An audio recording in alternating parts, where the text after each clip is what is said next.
So what they do is they will ask you, where does he live? What's his number? What's the contact? And it's like, I have a protection order. I'm not going to go digging around in his life because that's going to put myself and my son in danger, especially if he finds out that I'm asking questions.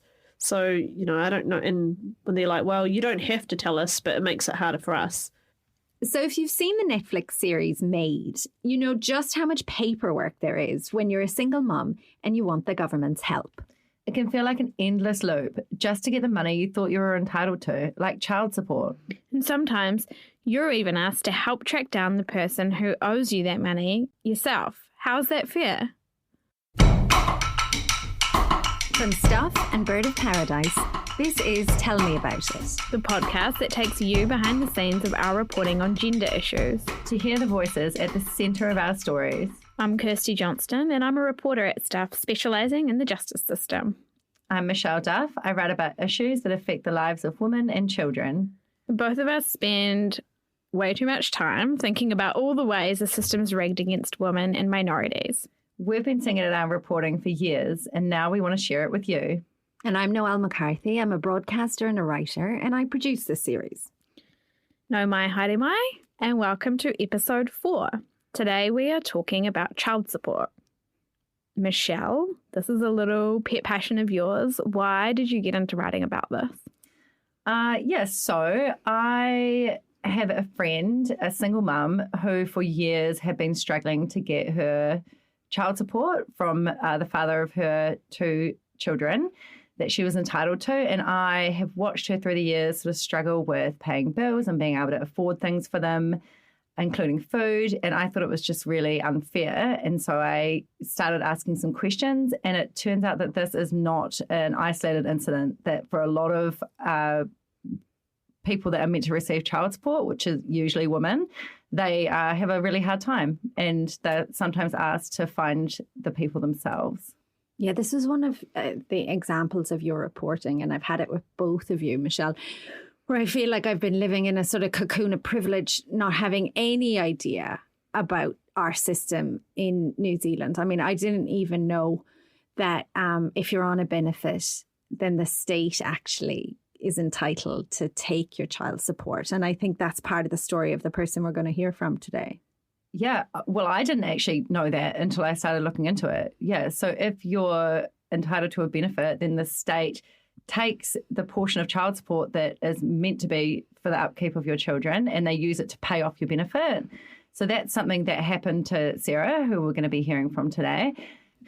So the second part of her story is that when she went off the benefit, and so she would have been entitled to receive the money, he stopped paying. And so then, it was sort of up to her to try and find him, essentially. The other part of the story that just blows my mind is that you actually have to sort of get your private detective's hat on. Are we about to get mad about another thing? Yeah. I think we're gearing up for it, right? It's actually quite upsetting. I really don't know how some of these women are expected to live, to be quite honest. And we're going to talk to Sarah. Sarah's not Sarah's name. She's using a pseudonym today, and that is because so she can speak freely, isn't it? Yeah, that's exactly right. Yeah. So we're going to hear from her now.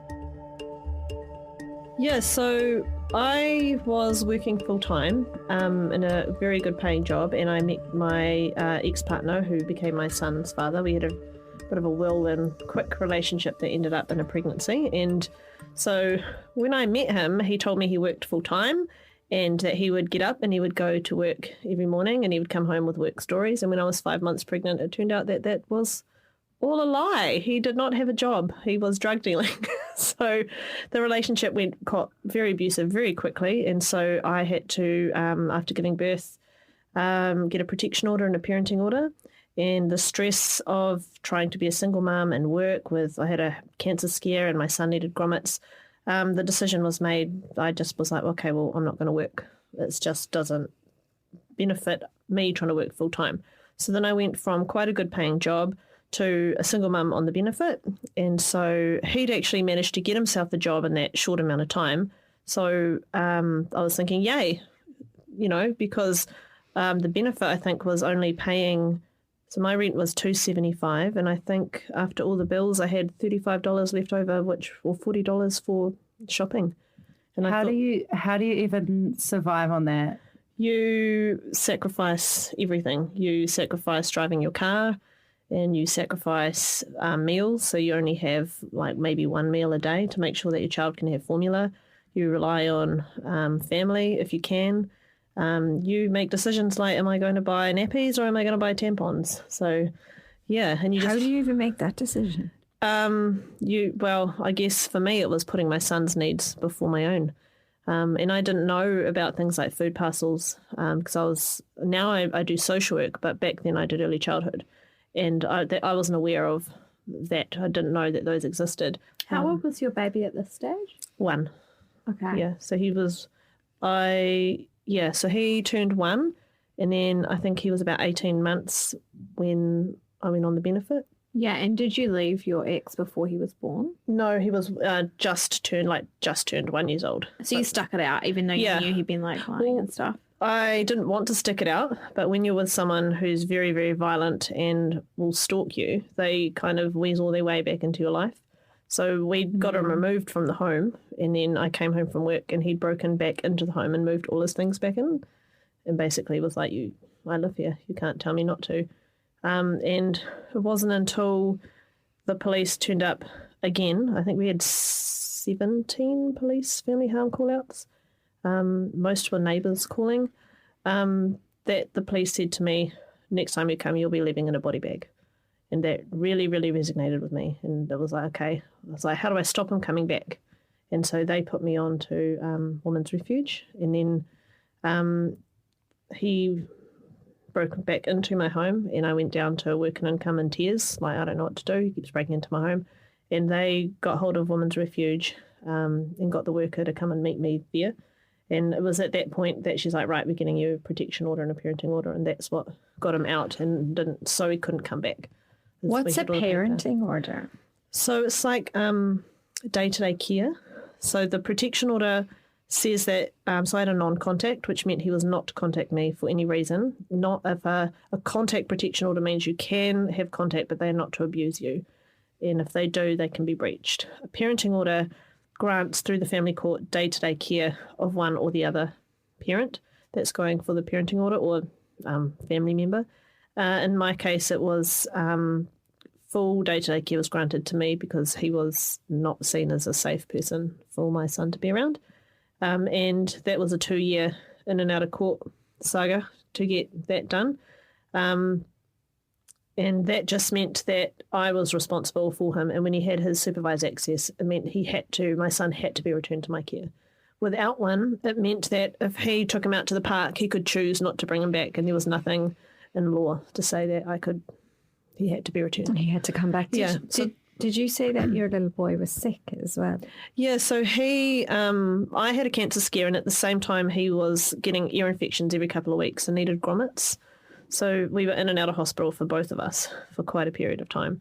So you can probably imagine the amount of stress of having no money, trying to pay for parking, constantly feeling unwell, dealing with the family court system and lawyers, and yeah, it was very, very stressful time. I was very lucky to have supportive family, but they weren't always financially in a position to help me, so they did what they could. So my mum had a veggie garden, and she would bring me veggies and things out of that to help me get by. Food banks, often you get things like rice and baked beans, so you'd eat a lot of baked beans on toast, or tuna and rice, and to survive. Protein, the old 2-minute noodles. Yeah, so many chickpeas.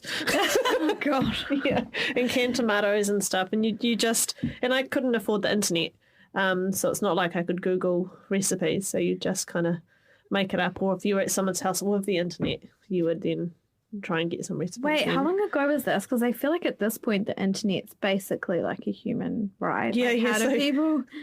10 years ago. Even then, it's pretty hard to exist. Yeah, it was hard. We had McDonald's down the road, so we would go and sit at the free Wi-Fi at McDonald's or the mall.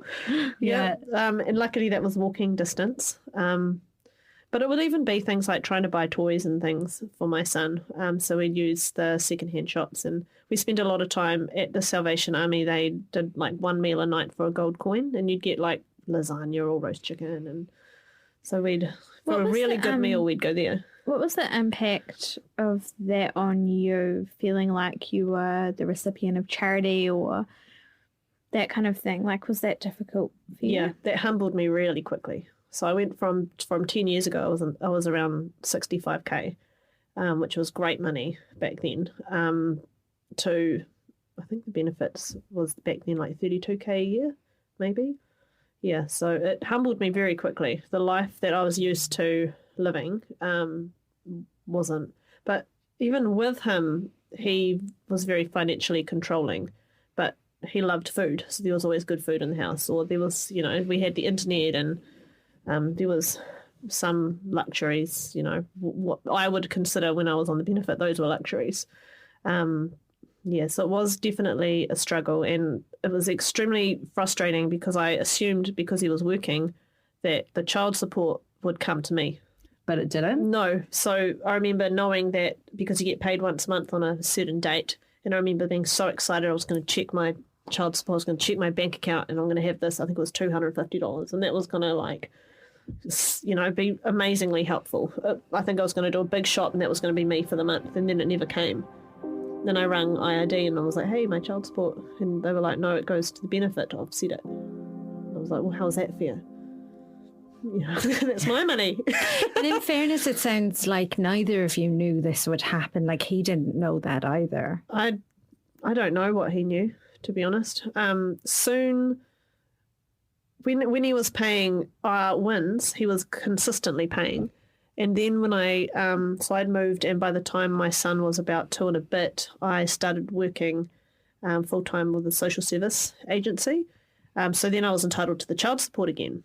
And I think I got 2 consistent payments in a row, and then he stopped paying. He just stopped paying by changing his bank account. And then it took a long time, months, before they actually actioned it at their end that they would take it automatically out. And then I think they made one payment where it was they took it straight out of his bank account or wages, one of the two. And so then he quit his job. Right. So you're like, finally, Yeah. I get some money Got from some you. money, I'm off yeah. the benefit. This is all coming straight to me. And then he stops paying. Yeah. Who was, you said was that IRD? IRD. Yeah. So they're in charge of dispersing this. Yeah, so what they do is they will ask you, where does he live? What's his number? What's the contact? And it's like, I have a protection order. I'm not going to go digging around in his life because that's going to put myself and my son in danger, especially if he finds out that I'm asking questions. So, I don't know. And when they're like, well, you don't have to tell us, but it makes it harder for us. Well, what are they doing? Like, is that not their job? Well, wouldn't you track it through their bank account or something, or their don't you the have government, to? They can find people. Paint me a picture. What are those dealings like? Oh my gosh! So you ring IRD, and after about an hour of listening to really crappy music, you get put through to someone, and you have to tell your story. Every time you ring, you have to retell your whole story because you never get the same person consistently, and they don't tend to read the notes on your file until you've retold your story. Then they go, hold on, I'm going to put you on hold. I'm going to go read your notes. Then you wait for about 20 minutes. Yeah. Oh, cheers. You could have done this first, but yeah, thanks. Then they come back after 20 minutes and they make a promise like, yep, we see we're going to action it. We're going to get an investigator. We're going to do this. We're going to do this. And you're like, sweet. And then a month later, still nothing. And you ring back and they go, okay, I'll go talk to my boss to action it. And like, hold on, this is the conversation I had with you guys last month. Well, that's not on the file, ma'am. We asked IRD why parents like Sarah can't just have one caseworker for continuity of service. They kind of answered the question, but not really. They just said that their systems and processes do give customers continuity of service, but they didn't really say how. They said they do leave notes on the file and things like that. But Sarah couldn't find any, right? Exactly. Sarah couldn't find any. And that there's like advantages to having more than one person handling an account. And they just said that they are really responsive. So take from that what you will, I guess. So I assumed an investigator would work like pretty open hours, but they tend, from my understanding from IRD, is that they work during like 9 to 5 kind of hours. Because, how did you find that out? well, my ex he became a DJ, and he was then DJing under the table at nightclubs in the city. And I found out because the clubs were promoting him. You know, he's on posters and it's talked about on social media because he's quite well known. So, you know, you screenshot that and you say to them, hey, he's got a source of income. He's at this club, and this club, you know, like starting at midnight type of stuff. And they're like, oh, you know, our investigators don't work those hours. Okay, so in my head, they are just like going down there. They're like looking at a poster. Yeah. They're going down. They're like, hey, pay your child support. Yeah. Or ringing the club. Maybe wearing a leather jacket in this Yeah. like scenario I'm playing out. Yeah, like maybe sitting in the car with binoculars for a while. Exactly. That's what I pictured. But With a big camera? Yeah. Like in the movies. Okay, so we wanted to check this one out because this one seems like a really straightforward one.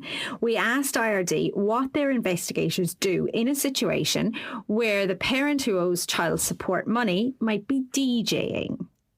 And they said, in a situation such as you describe, it is very unlikely that we would send one of our people out to see a DJ working in a club or a bar or another venue. But this does not hamper our ability to conduct investigations. We have a very wide range of tools and resources available to us to address matters as required. And again, no detail on the specific tools and or resources. Just because you're entitled to child support doesn't mean you get child support. And then when you've got working for families, which is also another IRD payment you're entitled to if you're a parent, it's based off your income and how much child support you're entitled to, not what you get. And so they do like an estimate of you're going to get this much child support.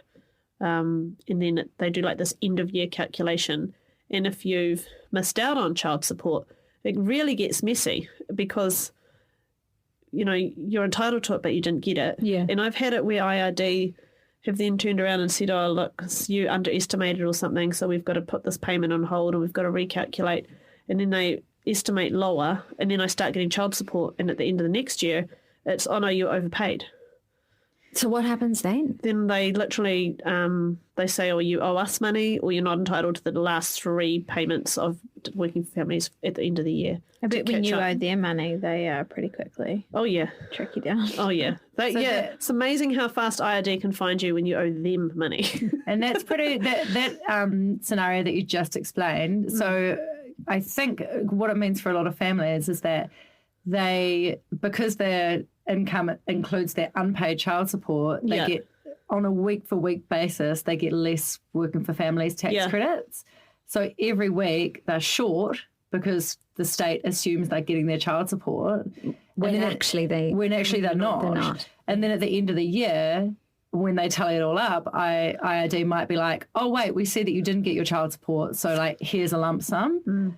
Maybe. Not always. Yeah. I've never had a lump sum.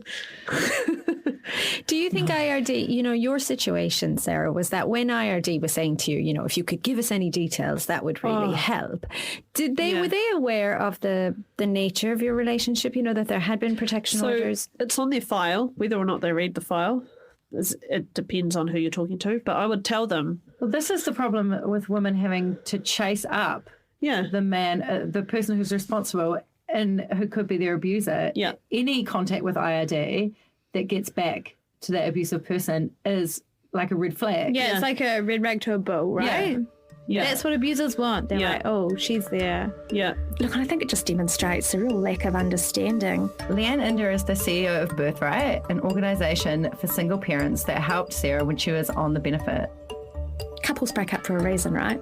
So often what you're wanting to do is minimise the amount of potential risk or issue or aggression or disappointment even furthermore between those parties. And what we commonly see is child support becoming a significant issue for both parents, the paying parent and the receiving parent. And the ultimate the children are impacted ultimately. They're the biggest, they're the ones that lose out the most because not only do they not receive the financial support that they need, they become kind of a tug of war situation between two parents, which we know just isn't healthy and isn't great for either the parent-child relationship or the parent-parent, the inter-parent relationship either. So what do you think would help? What needs to change from your perspective? Sure, we've given a lot of thought to this actually. Leanne, you've put all your time into thinking about this. I'm sure I have. Like underselling it. I read Leanne's submission to the last amendment bill, and it was thorough. Yeah, well, do you know, the disappointing thing for me is just the value of a child in New Zealand. So when we step back and look at this from a social policy perspective, it's not just a child support system that really needs to shift. We really need to value a child and the caregiving role in New Zealand in a similar way to Scandinavia, for example. Well, and when we were thinking about what other models might possibly work, it's that actually the Crown can enable the legislation and has the resources available to pursue the paying parent. The money should just get passed on to the children from the Crown, and the collection process should actually be Crown to paying parent. My strong belief is that children shouldn't be being disadvantaged. Do you reckon, I can see the advantages of designating IRD as the collection sort of agency, as the people to get involved with this because it's money, they deal with money. But do you think that they're sort of, they're up to the play or fit for purpose in terms of understanding these complex family dynamics that you were talking about, which often impact the ability to get the money, to get the money paid? Yeah, we're not seeing evidence of that. And of course, back in the day, the child support collection process actually didn't actually sit with Inland Revenue. Inland Revenue is a compliance-driven organisation. And so I think a lot of the ethos and culture that we see and that often frustrated receiving parents are on the receiving end of is just that kind of transactional, compliance-oriented response, which is, sorry, there's no money, so therefore keep checking in.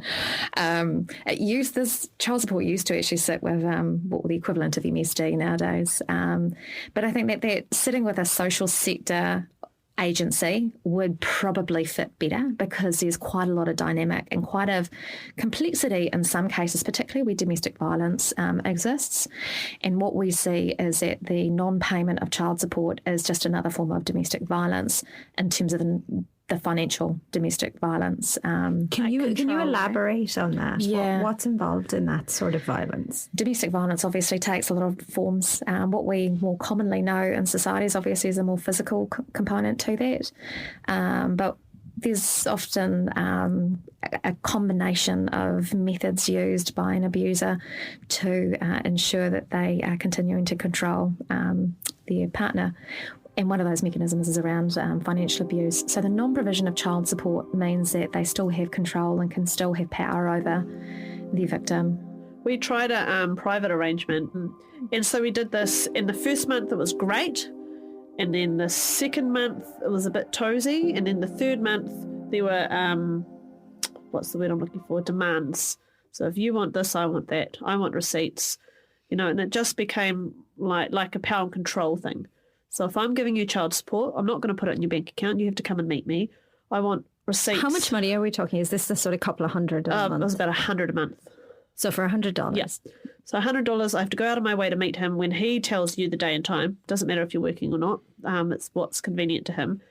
The $100 he's giving you, you need to provide receipts for what you've spent it on. And it can't be things like food and rent and power and petrol. Don't be silly. It needs to be things like designer gears and toys.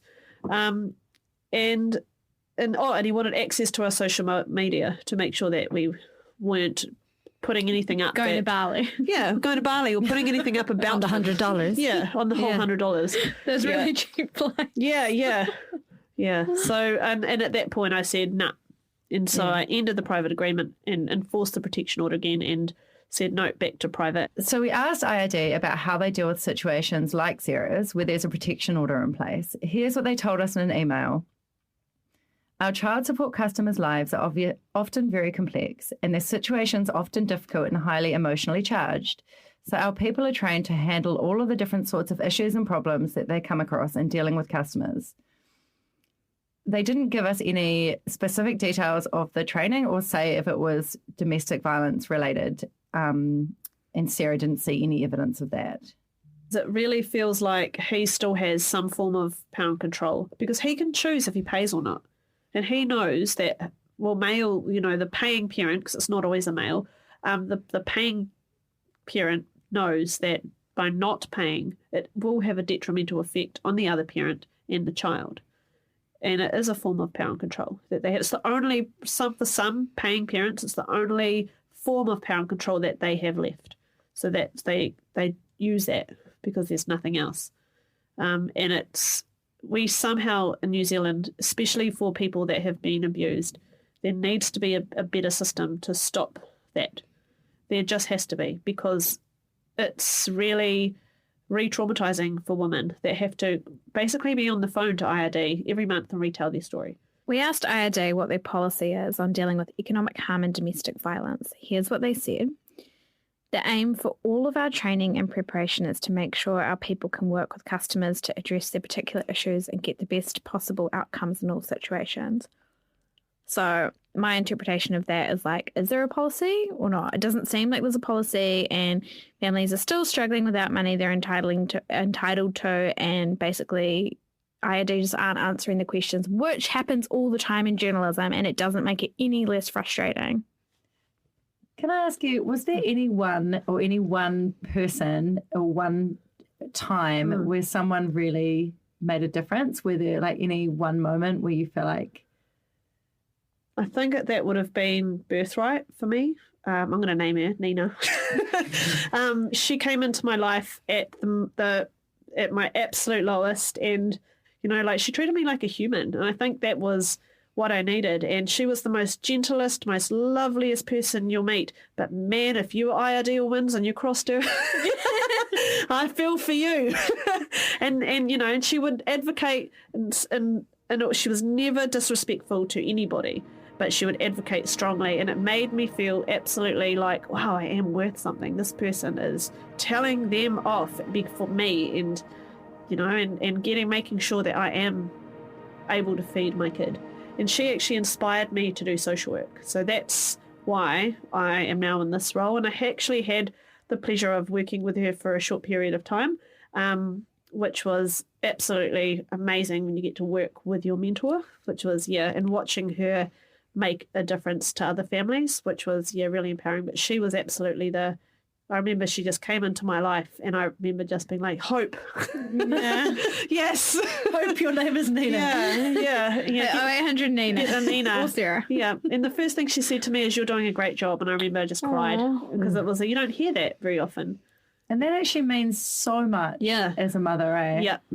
Yeah, she's sitting on my broken green futon couch, because I couldn't afford another one, and she never said a word about it.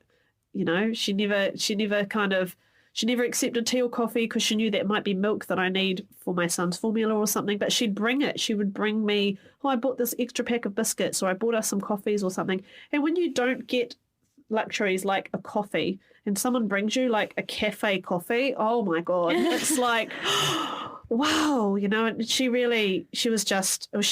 still an amazing person. She's still doing really great work in a different community now, but I remember thinking after my first visit, I want to do that. That's what I want to do. Finally, Sarah, and thank you for coming in and sharing your story with us. What would you say to someone, in where you were? Yeah. It gets better. I know I am still fighting IRD, but it honestly, it does get better, especially if you have to do whatever you can to keep you and your son safe. There's going to be a patchy period of time where you're trying to find your feet.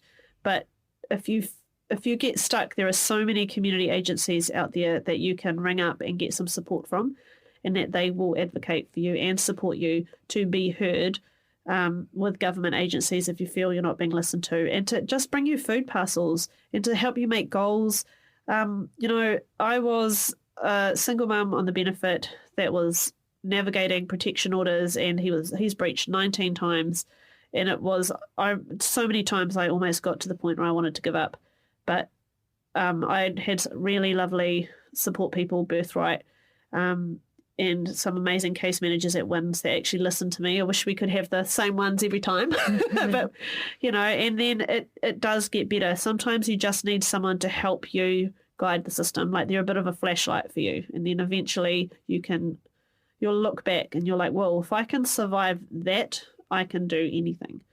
And you'll find yourself one day providing advice to someone, whether it's a friend or a neighbor or online, where you're going to be helping them. And honestly, just keep yourself and your kids safe and don't swear at IRD or they'll hang up on you.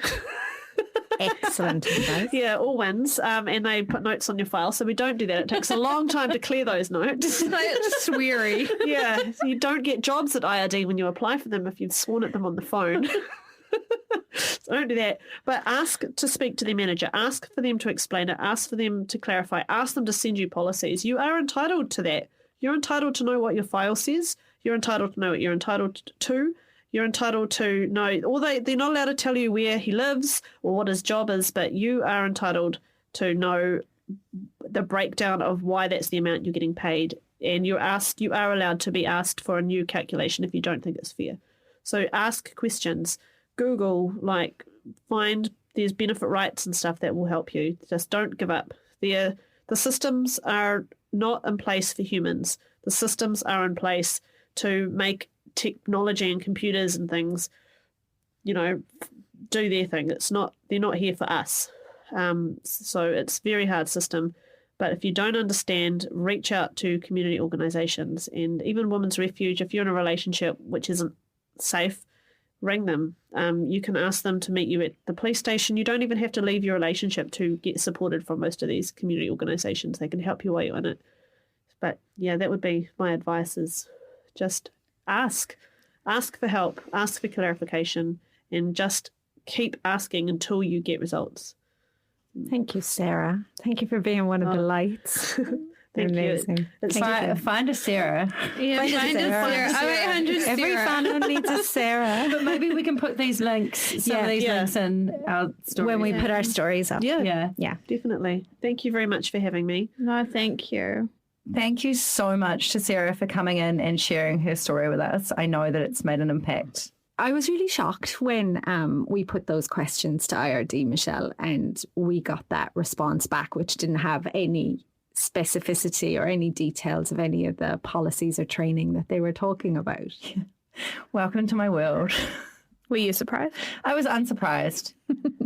No, I was not surprised in the least. This hints at some experience in this area. Yeah, look, I'm just going to be very restrained and say it is beyond frustrating, but Okay, I don't have to be restrained because it's not my story. But what I'm loving is that Noelle is getting a taste of what it's like. It's so fun watching her in real time. Just be like, what is happening? It is actually like an out-of-body experience when you send specific questions to the government and they just come back with this statement that's vaguely correlated but doesn't actually answer it. And that happens daily. I guess for me, it was just because I hadn't heard Sarah's story before. This was my first time hearing it and hearing what she's been through in terms of waiting for people to read her file and what she said about how traumatizing it is that every time you pick up the phone, you have to go through all of this again.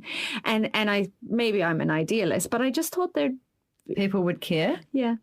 What's really interesting, right, is if you read domestic abuse victims' responses to surveys about how they interact with the government, they always say, when they ask, what would make your experience better? They say, I don't want to have to repeat my story every single time. It is traumatizing. Mm-hmm. It is re-traumatizing. I think the reason that stayed with me as well is because in our very first episode, that was one of the first things S said to us.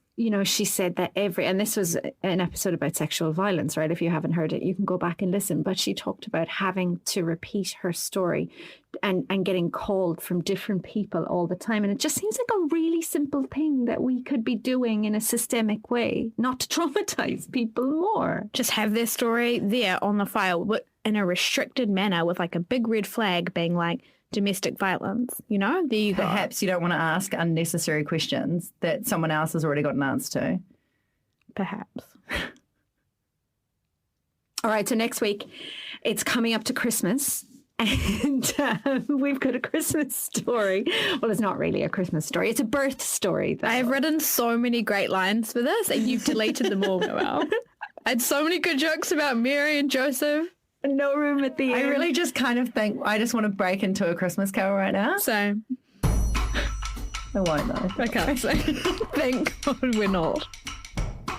Tell Me About It is made by Bird of Paradise for Stuff. Written by me, Michelle Duff, Kirsty Johnston and Noelle McCarthy, and produced by Noelle.